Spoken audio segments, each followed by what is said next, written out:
할렐루야. 첫사람 아담의 후에는 여러 자식들이 있었지만 두 계열의 부류로 나뉘어진다고 했습니다.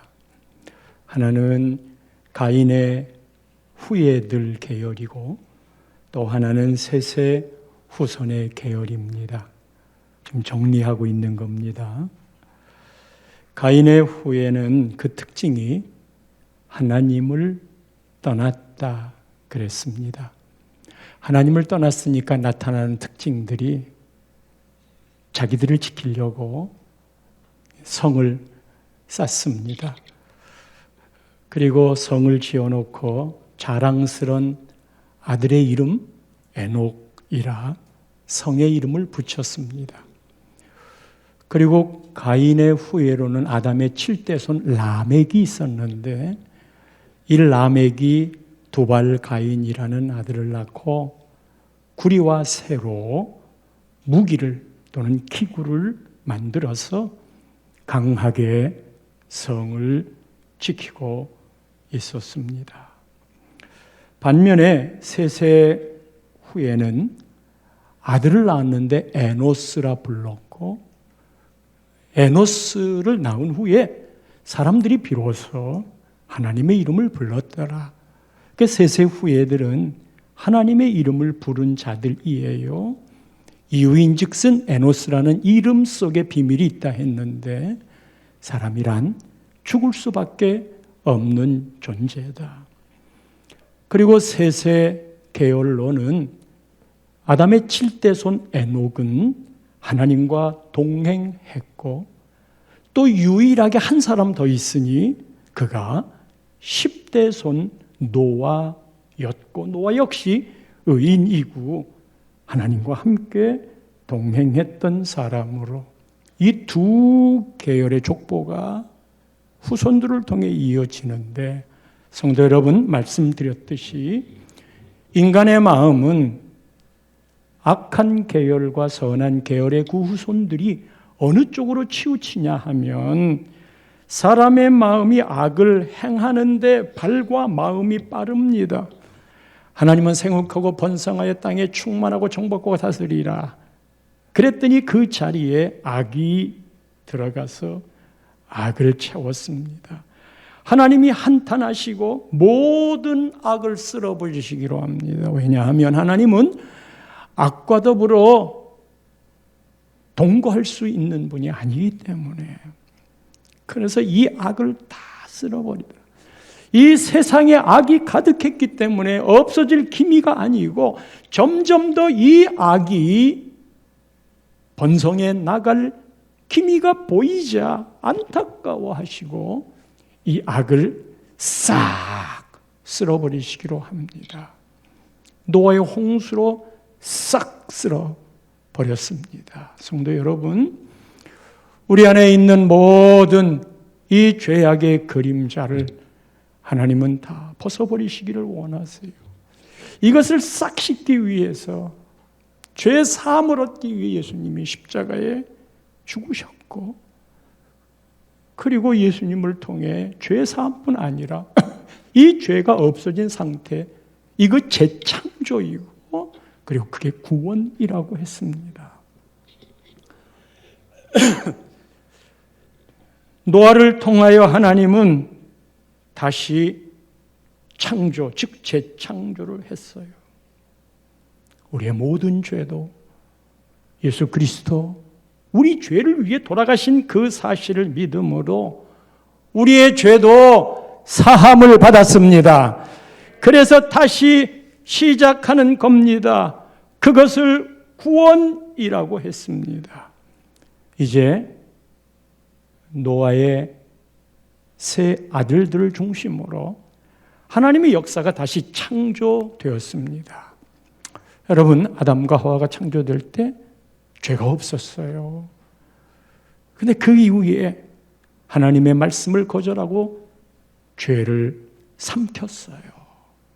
그리고 그 후손들이 가인을 따라 왕성하게 번창했고 그런 세상 문화와 문명에 셋의 후예들이 하나님의 이름을 부르며 하나님과 동행하며 경건한 무리로 살아갔던 10대의 오직 한 가정 노아만 남게 되었고, 모든 인류는 다 쓰러졌고 노아의 세 아들을 통해 인류가 다시 시작되었습니다. 성도 여러분, 노아의 세 아들이 노아 아버지의 믿음을 보았잖아요. 그럼 단단하게 서갈 걸 기대하잖아요. 우리 부모님 믿음이 이랬으니까 우리도 그 신앙 본받아 잘 살자, 그러면 좋으련만 이 세 아들 중에 둘째 아들 함이 있는데, 어느 날 아버지가 포도나무를 짓고 포도 열매를 따고 술을 잔뜩 먹었어요. 나 같아도 먹었을 것 같아. 방주에서 나와 보니까 시체가 널려 있고 박첨지, 김첨지 함께 만나 장기도 뜨던 이런 사람들이 다 떠났어요. 얼마나 고독하고 외롭고 힘들었을까. 그래서요, 포도주를 만들어 잔뜩 먹고 벌거벗고 대자로 뻗었어요. 이것을 둘째 아들이 와서 봅니다. 아버지의 그 모습을 보고 형과 동생에게 이야기했죠. 말인즉슨, 야, 아버지 주책이다. 저거라. 술자식과 저렇게 벌거벗고 대자로 뻗었다. 형과 동생이 아버지 하체를 안 보려고 겉옷을 가지고 뒷걸음질 쳐서 덮어주었고, 그 일을 아버지 노아가 알게 되었고, 그리고 그의 자손 가나안을 저주했어요. 형제들의 종이 되도록.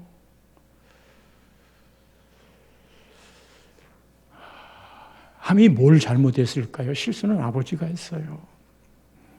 아버지가 술 자시고 뻗은 거 자식이 본 것 뿐일 텐데. 근데 여러분, 하나님의 법칙은 아버지가 실수했지만 아들을 나무랍니다.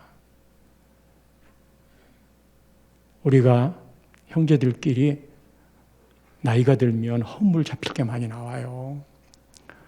근력도 약해지고, 그냥 옷을 벗으면 이 세포 죽은 비듬 같은 것도 많이 나오고 냄새도 나고요. 이 입맛도 맛난 거 먹어도 별로 안 나요. 그런데다가 기억력도, 그리고 어떤 분별력도, 그리고 빨리빨리 판단하지 못하는 이런 일들 때문에 자식들의 입장에서는 부담스럽지요. 그래서 천덕꾸리 같은 생각이 들 때도 있어요. 그런데 말씀의 법은요, 그런 부모의 허물을 자기가 느낄 수 있지만 형제들에게 이야기하는 거 아니에요. 왜 나만 이렇게 힘들게 우리 부모를 모셔야 돼? 그런 말 하는 것도 아니에요. 결국 노아가 깨어서 그 함이 한 일을 보고 그를 저주성 이야기를 하는데, 어느 부모가 자식에게 그러고 싶겠어요? 그건 하나님이 부모의 입을 통하여 이야기하는 거예요. 이 함이 자식을 낳습니다. 그 자식 10장, 지금 11장인데 6절에 보면 함의 아들 구수, 그 외에도 있지요. 미스라임, 붓, 가나안. 이 구수가 자식을 낳아요. 그러니까 노아에게 손자인 셈인데 8절 말씀입니다. 그 구스가 또 니므롯을 낳았으니 이 니므롯은 세상의 첫 용사라. 노아, 둘째 아들 함의 아들 구스, 그리고 이 구스가 니므롯을 낳아요. 노아에게는 증조이지만 함에게는 손자인 이 니므롯, 함의 계열로 태어납니다. 그는 세상의 첫 용사라. 용사라고 하는 것은 가장 싸움을 잘하는 사람, 그게 첫 용사의 의미. 가장 싸움을 잘 하는 사람. 9절 말씀으로 넘어가면 그가 여호와 앞에서 용감한 사냥꾼이 되었으니 속담까지 생겼어요. 누구는 여호와 앞에 니므롯같이 용감한 사냥꾼이로다. 그 니므롯 그러면 용감한 사냥꾼이라는 말이에요. 사냥꾼이라는 건 짐승을 잡는 사람이잖아요. 죽이는 사람이잖아요. 그런데 그 앞에 왜 여호와 앞에서라는 말이 들어갔을까? 이런 겁니다. 부모님 앞에서 어떤 자식은 부모의 말을 거역하더라. 부모님 앞에서 어떤 자식은 부모의 말을 순종하더라. 이렇게 나뉘어지잖아요. 거역하는 자식, 순종하는 자식 둘 다 부모님 앞에서 하는 거예요. 하나님 앞에서 하나님의 뜻을 순종하는 자식, 하나님의 뜻을 거역하는 자식이 있어요. 그런데 어떤 자식이냐 하면 용감한 사냥꾼의 자식이라는 거예요. 용감한 사냥꾼은 하나님을 믿지 않는 자로서 자기 자신을 지키기 위해 두 가지를 해야 되는데, 하나가 단단하고 높게 성을 쌓는 일이고, 또 하나가 그 성을 지키기 위하여 람에게 아들 두발가인처럼 쇠로 무기와 기구를 만들어서 준비하고 있어야 되고, 그렇게 자기를 지키기 위해 하나님이 없는 사람들은 강력한 힘을 가져야 되고, 무기도 그래서 개발을 해야 되고, 이 싸움에 가장 이길 수 있는 사람이 용감한 사냥꾼이에요. 생명을 죽이는 자예요. 그런데 이 니므롯은 하나님 앞에서, 즉 하나님을 대적하고 하나님 없이도 내가 살 수 있다는 가장 큰 힘, 어떤 게 도전해 와도 난 이길 수 있다. 이게 용감한 사냥꾼이고 속담에 나올 정도가 되었어요. 성도 여러분, 우리의 삶은 어떤가요? 하나님을 떠나면 내가 나를 지켜야 돼요. 우리는 하나님을 의지하잖아요. 인간은 사람이 약해 터지니까 하나님을 의지하려고 한다. 그것도 없는 하나님을 만들어서 하나님을 의지할 마음을 갖는다. 이 험한 세상 어떻게 그렇게 이겨나갈 수 있느냐? 나는 내 주먹을 믿는다. 내가 나를 믿어도 살기 힘든 판에 눈에 보이지 않는 하나님을 어떻게 믿느냐? 그러니까 인간은 끊임없이 살아남기 위해서 강해야 됩니다. 용감한 사냥꾼이 돼야 됩니다. 전쟁이 나면 이겨야만 삽니다. 그래서 현대 도시 문명이 만든 인간의 문화는 사람을 어떻게 하든지 가장 빨리 많이 악랄하게 죽일 수 있는 최신식 살상 무기를 갖추어야 됩니다. 인간이 만든 지금 도시 문화는 각 국가 간에 나라 간에 이런 긴장이 끊이지 않고 있습니다. G7에 우리도 초대가 되어 갔습니다마는 G7의 나라가 중국의 일로를 대항하기 위하여 붙은 거예요.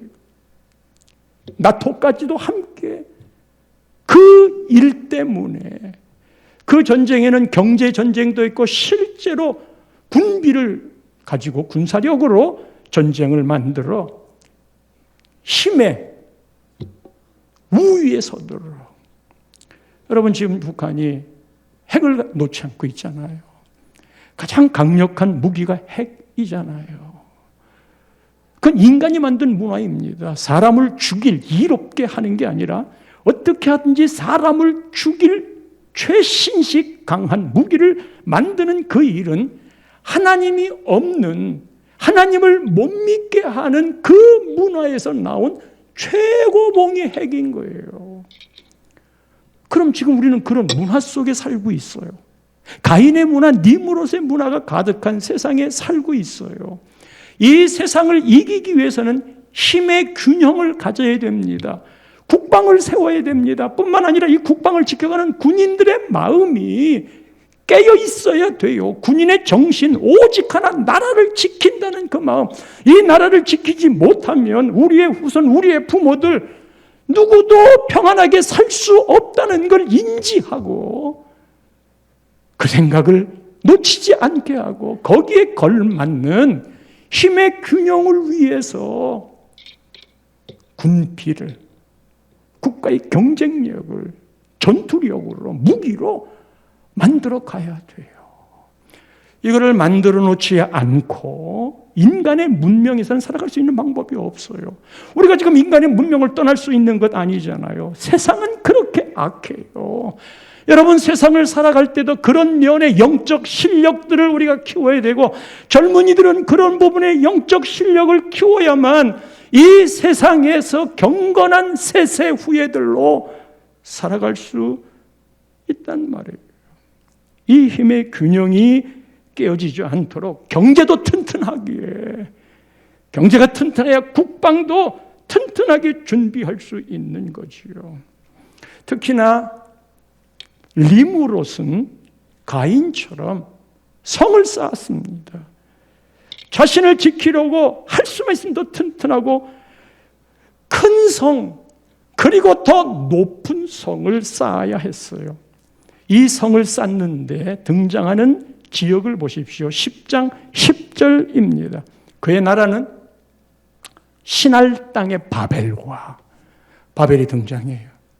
그러니까 니므롯 때의 바벨을 형성하는 거예요. 거기에서 시작되었어요. 바벨에서부터 인간의 문화의 도시를 시작한 거예요. 그리고 12절 말씀에 보면 니느웨와 갈라 사이에 여러 지역들이 쭉 11절에 등장을 하고, 니느웨와 갈라 사이에 레센을 건설했는데 이는 큰 성읍이라. 인간 문화의 특징입니다. 큰 성읍이라. 가인보다도 훨씬 더 큰 성읍이라. 세상아, 덤빌라면 덤벼라. 이 큰 성읍으로 나는 이기리라. 하나님아, 덤빌라면 덤벼라. 내가 이 큰 성읍으로 우리를 지키리라. 그래서 신할 평야, 산과 산 사이에 있는 넓은 지평인데 벽돌과 역청으로 4절에 보면 11장 4절에 성읍과 탑을 건설하기 시작합니다. 하나님을 대적하는 자들, 이 사람들은 큰 성읍, 그런 높은 탑을 만들어서 세 가지의 목적을 이루려고 자기들의 속내를 드러냅니다.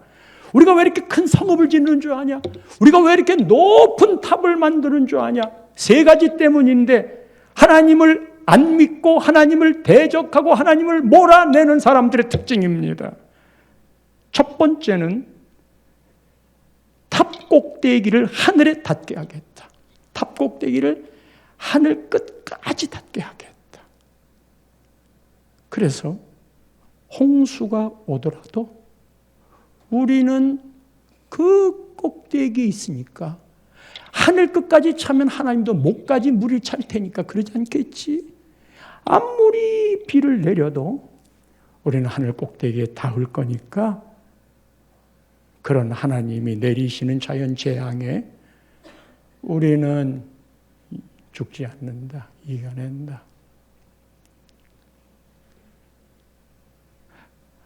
꼭대기를 하늘에 닿게 하겠다는 건 그 닿는 곳에 그 하나님을 우리가 다른 것으로 대처하겠다.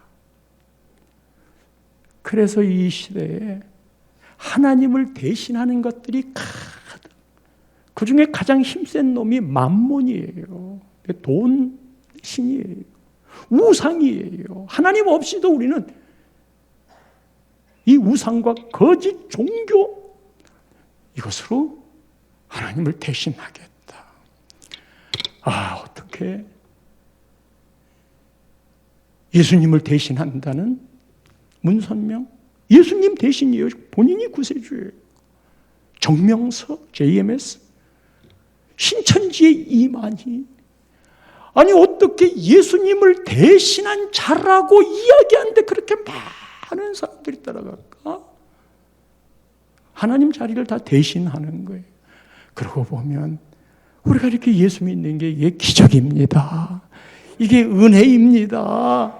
곁길로 가지 않고 진리의 길 이렇게 또 이야기하면 너는 목사님 말에 세뇌당해가지고 그런 거지. 세상을 봐라. 네가 죽어봤느냐? 진짜 예수님만이 길이고 진리고 생명인 걸 네가 어떻게 믿느냐? 야, 불교에서도 극락을 이야기하는데 그게 천국과 뭐가 다른 거냐? 그 말 듣고 또 끄떡끄떡 그런 생각 하잖아요. 여러분, 우리 기독교의 생명은 예수에 대한 절대성입니다. 내가 곧 길이고 진리고 생명이니 나로 말미암자고는 아버지께로 올 자가 없느니라. 그거 하나 붙잡고 신앙 고백하다가 죽이면 죽는 거예요. 그거 하나 붙잡고 천하 인간에게 우리에게 구원을 주실 만한 다른 이름을 주신 적이 없습니다. 이 말을 하면 사람들은 독선이라고 말하지만 우리는 진리를 찾는 믿음의 고백인 거예요. 그래서 마지막에 신앙의 환란은 그것을 붙잡고 있느냐 하는 거거든요. 이 세상 모든 건 하나님을 빼놓고도 예수님을 빼놓고도 얼마든지 살아갈 수 있다고 탑 꼭대기에 닿게 하여 하늘에 닿게 하여 하나님을 대신하여 하나님 없이도 나는 그것 가지고 산다고 하는 것이 하나님이 없는 시대의 첫 번째 특징이고요. 두 번째는 우리 이름을 낸답니다. 우리 이름을 낸다는 건 인본주의입니다. 우리의 신앙생활의 전반의 부분도 다 우리 이름을 내려고 그러는 거예요. 그 안에 들여다보면 우리 이름을 내려는 거라고요. 우리 이름을 내려고 그러는 거라고요. 왜 안 알아주냐? 내가 이렇게 한 걸 왜 알아주지 않는 거니? 전부 인간 이름 내는 거예요. 그러니 거룩한 척 다 있는 거예요. 하나님 앞에 우리의 내부에는 더럽고 추악한 것들이 가득함에도 불구하고 겉으로는 회칠한 무덤처럼 그러고 있는 거예요. 여러분, 아름답고 귀한 삶을 산 사람들, 다 겸손하게 섬겨간 사람들, 하나님이 그런 사람 다 높여요. 그런데 자기 이름을 내려고 하는 사람들은 신본, 즉 하나님은 떠나고 인본, 사람만 남아요. 이 사람이 자기의 생각으로 우리가 하면 유토피아를 만들 수 있다고 그냥 같이 힘을 합하는 거, 성령 안에 힘을 합하는 건 하나가 되지만 성령 없이 기도 없이 뭔가 하겠다고 서로들 힘을 모아서 하잖아요. 그거 다 무너집니다. 인간이 대단한 존재이기는 해요. 어떻게 우주를 그렇게 정복하는가? 난 이해가 안 돼요. 이 바이러스를 잡는 백신을 만드는 것도 그 논리가 이해가 안 되고 AI 만드는 것도 모르겠어요. 너무 인간이 위대해. 하나님의 형상으로 하나님이 그런 지혜를 주셨는데 이것들이 만나기만 하면 같은 말이 통하기만 하면 우리 하나님을 위해 어떻게 살까? 그런 생각을 하는 게 아니라 하나님 없이 우리가 어떻게 인간의 힘으로 유토피아를 만들 수 있을까? 그런 것만 따지고 있어요. 인간 만능주의 따지고 있어요. 하나님이 이거를 다 아셔요. 니들이 한 뜻과 한 말이 되면 이러는 거구나. 그래서 이미 살펴보았지만 창세기 6장 5절에 하나님이 인간을 보고 하신 말씀 중에서 사람의 죄악이 세상에 가득함과 그의 마음으로 생각하는 모든 계획이 항상 악할 뿐임을 보시고, 하여튼 사람의 마음이 딱 맞으면 하나님이 없을 때는 이게요, 죄 지을 생각만 하고 남을 죽일 생각만 하고 등쳐서 먹을 생각만 하고 자기 이름을 내려고만 하고, 하나님이 없을 때, 하나님이 있으면요, 예수님이 그랬듯 나는 성경을 받으러 온 게 아니다, 섬기러 왔다. 예, 사람들은 그 변화를 지금 요구해요. 그래서 어쩌면 젊은이를 대표로 뽑았을지도 몰라요. 그게 잘했다는 건 아니에요. 그게 다라는 것도 아니에요. 그러나 이 변화의 마음의 근본에는요, 기독교의 말씀의 사상이 쫙 깔려 있어요. 주님이 모든 자가 윗자리에서 누르려고 하는 자리에 하하 나는 섬김을 받으러 온 게 아니고 섬기러 왔다니까. 그러면서 제자들의 발을 씻어주는 예수님을 생각해 보세요.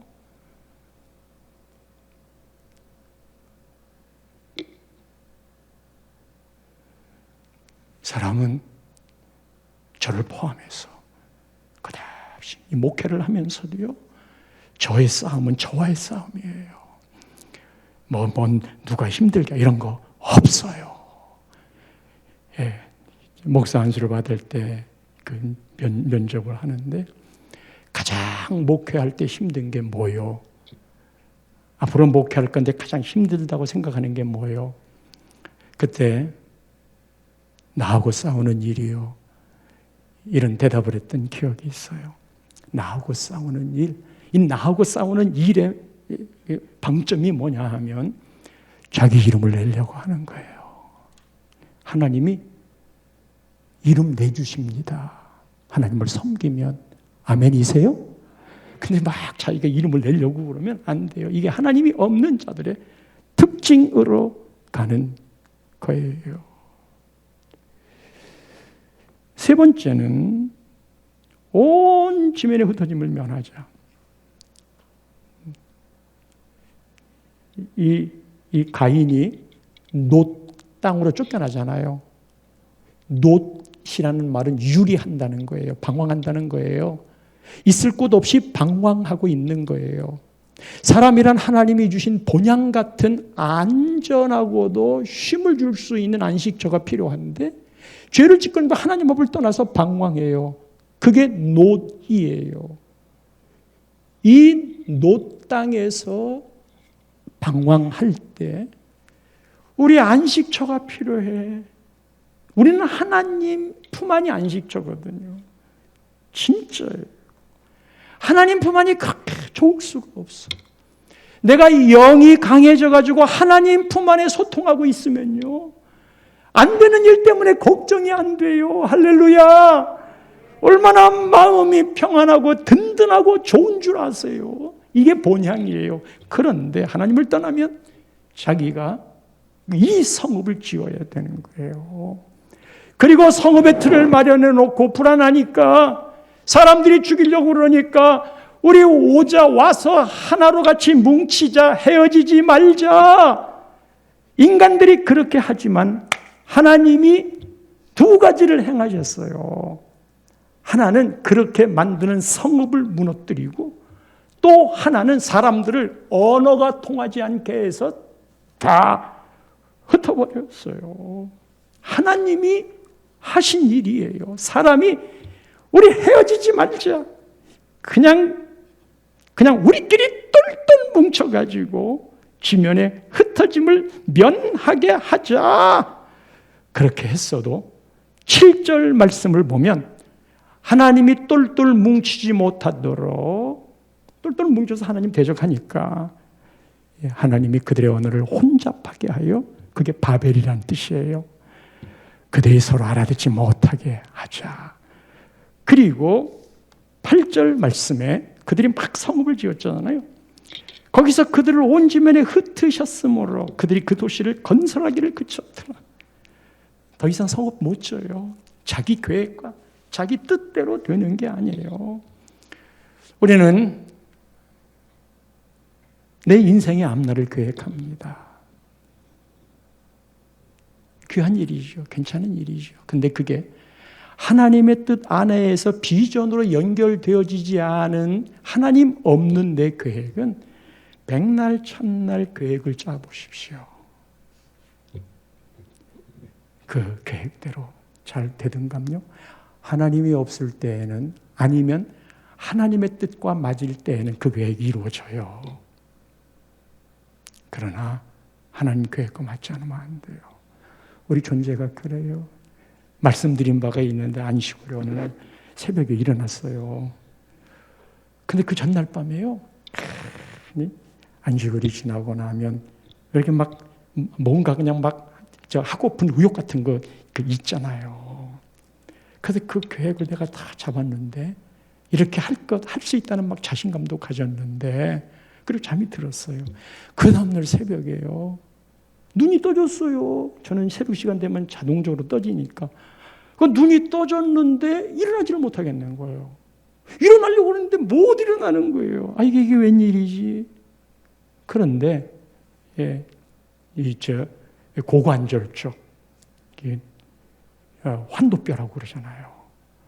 거기를 이렇게 손가락으로 이렇게 누르고 있는 것 같은 느낌이에요. 손가락 하나를 딱 대고 누르는데, 그거 손가락 같은 걸로 그냥 아주 작은 지점을 누르고 있는데, 온 몸이 움직이지 않는 거예요. 온 몸을 꼼짝 못하는 거예요. 그리고 어젯밤에 내가 하나님 없이 내 계획, 내 생각, 내 자랑, 하나님 안에서, 성령 안에서 그런 계획은 괜찮아요. 근데 내가 알아요. 하나님 안에서 한 건지 안 한 건지. 그래서 즉시 그게 생각이 스쳐 지나가자마자 하나님께, 하나님, 내가 이 하루를 살는지 1년을 살는지 100년을 살는지 아무것도 모르는 놈이 1000년을 살 것처럼 계획하고 그리고 난처를 했군요. 그리고 누워가지고 회개를 했어요. 그리고 일어났는데 그날 종일 이게 안 좋더라고요. 몸 아프더라고요. 그리고 일어났어요. 내가 못할 게 뭐가 있어요? 그런데 그거 하나 눌렀는데 지금 역대하를 새벽에 하잖아요. 아사왕이 있어요. 이 아사왕은 남쪽 유다의 왕인데 좋은 일을 많이 했어요. 전반전 멋졌는데 후반전은 인생 잘못 살았어요. 그래서 선지자가 그에게 가가지고 하나님과 이야기합니다. 왕이여, 그렇게 살면 안 됩니다. 전반전처럼 살아야 됩니다. 후반전에 하나님 떠나 살면 안 됩니다. 그랬더니 이런 싸가지가, 그리고 그냥 감옥에 쳐넣어버렸어요. 그걸로 다 끝난 거죠. 아니, 왕한테 기분 나쁜 말을 왜 해? 그러니까 감옥 가는 건지 그랬거든요. 그런데요, 발에 조그만한 병이 났어요. 발에.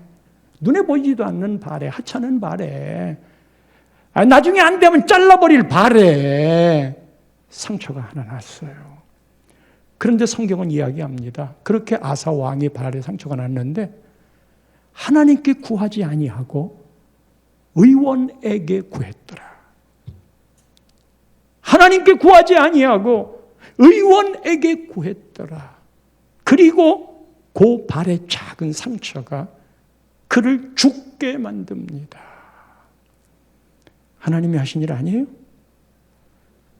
그 교만을 떨고 그렇게 하나님을 거역하고 왕의 삶이 그렇게 되면 자기 하나로 끝나지 않고 이게 전체 나라의 시스템으로 영향을 미쳐서 백성들이 죽을 길로 가게 하거든요. 하나님이 처리하는 거예요. 우시야 왕이 있어요. 이 우시야 왕은 나라가 너무 잘 됐어. 승승장구했어. 나라도 튼튼했어. 특별히 경제 왕으로 먹을 것을 해결한 사람이었어. 이게 전반전이야. 근데 후반전 됐거든요. 너무 잘 나가니까 하나님은 교만했다고 그러는데 성전에 들어가서 분향을 왕이 하려고 들어갔어요. 그런데 성전에서 분향하는 일은 오직 제사장만 하는 일이에요.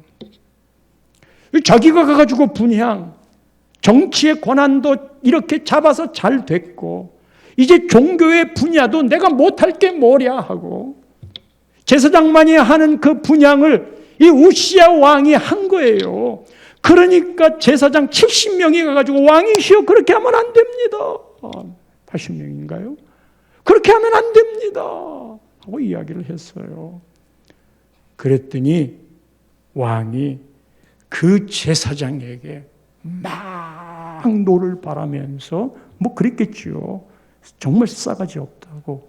왕이 하는 일을 아니되옵니다. 월권입니다. 하나님한테 야단받습니다. 자리를 지키십시오. 위치를 지키십시오. 이건 하나님께 행하는 일입니다. 모두 그래서 망하게 되는데 어머나 제사장에게 화를 내는 순간 그의 이마에 나병이 문둥병이에요. 그 즉시 나병이 생겼어요. 왜 하필이면 이마야? 보여야 하니까. 보여야 하니까. 노를 바라는 그 순간 그 이마에 나병이 생겼어요. 그리고 이게 전염병이니까 별궁으로 쫓겨나갔고, 그리고는 그 이후에는 그 병 때문에 죽어버려요. 사람이 흩어지지 않게 하자. 아무리 계획해보세요. 성도 여러분, 아무쪼록 건강하게 사십시오마는 또 이 땅에서 평강을 누리고 또 부요를 누리며 사십시오마는 그러나 그게 하나님께로부터 오는 것임을 인정하지 못하면 그게 교만이고 그로 인하여 무너지게 되는 것이라. 그래서 이렇게 주일마다 와가지고 말씀을 들으면서 내 영을 씻어내는 거예요. 맑게 씻어내는 거예요. 교만으로 올라왔던 건 나 혼자 있으면 계속 그 생각만 하게 돼 있어요. 말씀의 빛으로 조명하지 않으면 내 안에 더러운 것들을 발견할 수 없어요. 그 끝이 뭔 줄 알아요? 우리는 생각하기를 하나님의 사랑만 생각해. 그래도 하나님이 나를 생각하시겠죠. 하나님이 안 사랑하시나요? 하지요. 그러나 그분이 또 하나 붙잡고 있는 게 공의란 말이에요. 근데 하나님의 사랑에 미쳐 있으면 하나님의 공의를 몰라. 하나님의 공의는 죄와 함께하지 않는 거예요. 그래서 가인의 문화 속에 살고 있지만, 니므롯의 시대에 살고 있지만 같이 휩쓸려 사는 거예요.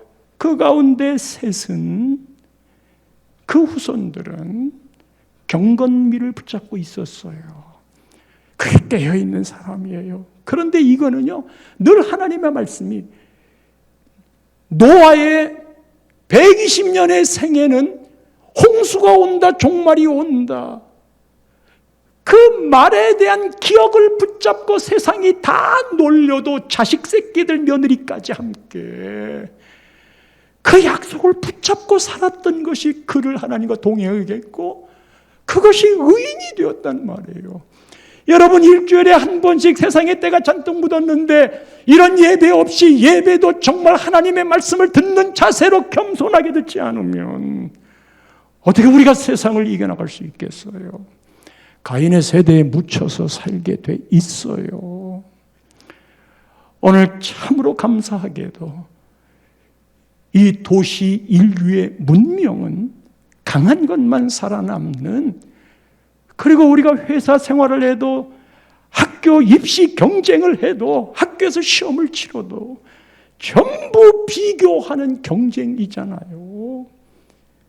가인이 아벨의 제사 그걸 비교한 다음에 저 자식 때문에 그래하고 죽여야만 자기가 산다고 생각했던 하나님을 떠난 문화가 이 시대의 문화의 특징인데 어떻게 거슬려 올라가려고 하십니까? 어떻게 그 싸움을 이겨나가려고 하시는 겁니까? 지금 어디에 서 있나요? 어디로 가고 있나요?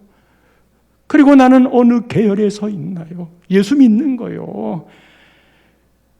이런 말이 목사님 너무 강해서 부담되어 하실 수도 있겠어요. 그러나 저의 책임은 나눔의 꾀를 다 마치고 난 날 마지막에 하나님 앞에 섰을 때 너의 울타리 안에 맡겨준 사랑하는 양떼들을 어떻게 키웠나, 어떻게 세웠나. 그것의 특징은 마지막 하늘나라에 가서만 확인할 수 있어요. 그렇게 갔던 나눔의 교회 그 목회의 길이 제대로 갔던 길인가? 나눔의 교회에 헌금했던 그 일이 제대로 쓰였던 일인 건가? 이곳에서 교회에서 하라고 하는 대로 했던 그 일이 정말 하나님의 멸류관을 얻는 일이었는가? 그 질문 앞에 일들을 하는 거예요. 300명 기도원의 용사 다 할 수는 없어요. 또 새벽에 일이 있는 사람도 있을 테니까. 또 새벽형 인물이 있는가 하면 또 올빼미형의 인물도 있는 거니까. 그러나 그렇게 할 수 있는 사람들을 모으자는 거예요. 새벽 기도에 오늘 주일은 좀 빠졌더라고요. 주일날은 새벽 기도 좀 잘 안 하는 것 같은데 그래도 주일이 어디 있어요? 다른 날이 어디 있어요? 그냥 평생 기도하면서 하는 거예요. 하나님 앞에 남는 게 그건데 우리가 뭐 은퇴한 게 어디 있어요? 기도하는 일에 이만큼 했으면 되는 게 어디 있어요? 주님 섬기는 일에 그걸 계속 일깨워줘야 돼요. 싫은 사람은 어떻게 싫은 대로 가야지. 그러나 그것 때문에 가야 할 사람들도 가지 못하도록 막는 것도 안 되잖아요. 늘 그 물음 앞에 하나님이 맡겨준 기간 동안 그렇게 세워가자고. 이 시대에 바벨탑의 문화가 온 천하에 깔렸어요. 멸망으로 가는 문은 화려하고 넓어요. 그러나 생명으로 가는 길은 좁은 문이에요. 성도 여러분, 우리 그 걸음 옮겨 가야 됩니다. 이 땅 많아요. 100살 사는 건데 그 이유는 훨씬 더 많아요. 눈에 보이는 것은 잠깐이요 눈에 보이지 않는 것은 영원한 것이니 아주 그냥 제가 안식을 다녀와서 처음부터 외쳤던 그래서 이 바벨탑의 문화는 혼의 문화예요. 왜 혼의 문화냐? 하나님이 에덴 동산 한가운데 생명나무와 선악을 알게 하는 나무 둘을 심었어요. 동산 중앙에 잘 보이도록 심었어요. 이 생명나무는 하나님이 영으로 영원한 생명을 얻게 하는 영의 영역이에요. 이거는 사라지지 않아요. 그런데 선악을 알게 하는 나무는 선악을 자기가 판단하는 거거든요. 이건 혼이에요. 하나님이 이 두 나무를 놓은 것은 둘 중에 하나를 택할 수 있는 자유의지를 우리에게 주셨고 이 자유의지가 있어야만 하나님이 우리를 사랑한다는 말이 진짜예요.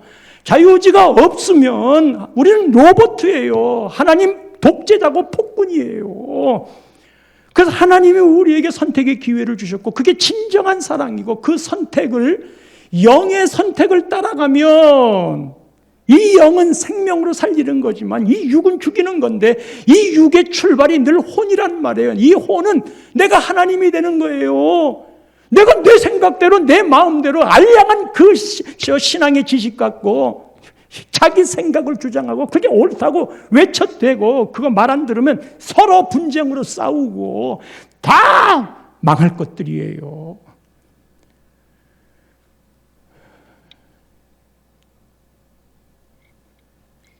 그래서 이 가인이 하나님을 떠난 계열을 이어가고 그 계열은 성을 만드는 문화, 무기를 만드는 문화, 이것의 집약체가 높고 튼튼한 큰 성읍 바벨탑을 만드는 거였고 이 바벨은 나중에 바벨론으로 이어집니다.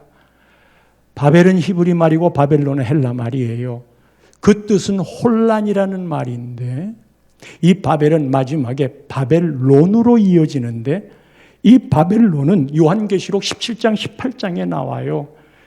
요한계시록 18장 2절에 보면 큰 성 바벨론이요.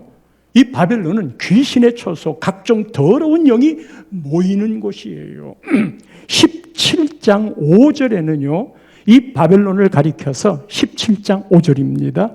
땅의 음료, 가증한 것들의 어미 그랬어요. 17장 5절도 좀 띄워봐 주세요. 요한계시록. 예, 그의 이마에 이름이 기록됐으니 비밀이라. 큰 바벨론이라. 땅의 음료들과 가증한 것들의 어미라. 이 바벨론이. 그러니까 이 세상 문화 쫓아서 가인의 문화가 전부인 줄 알고 열심히 돈 벌자. 하나님이 주실 수 있어요. 그러나 내가 돈이 주인이 되어서 10억 만들기를 하자. 뭐 그냥 여기에 이걸 만들기까지는 하나님께 바치는 국물도 없다. 내가 이것만 있어야 산다.